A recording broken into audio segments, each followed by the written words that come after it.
আমি অরবিন্দ নস্কর প্রতিদিনের মতো আজকের আপনাদের সামনে একটি ছোট্ট নিউজ নিয়ে এসেছি। আপনারা মনোযোগ সহকারে শুনবেন, বিশেষ করে সনাতনী ধর্মের মানুষদের জন্য বা হিন্দু ধর্মের মানুষদের জন্য।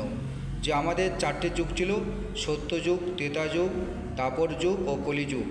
তাহলে কোন যুগে ভগবান কী রূপে এসছে সেই নামগুলো আপনাদের সামনে উচ্চারণ করছি বা বলছি। সত্যযুগে নারায়ণ হয়েছিল ভগবান, সত্যযুগে নারায়ণ রূপে এসেছিল। ত্রেতা যুগে রাম হিসাবে এসেছিল, ত্রেতা যুগে রাম রূপে এসেছিল।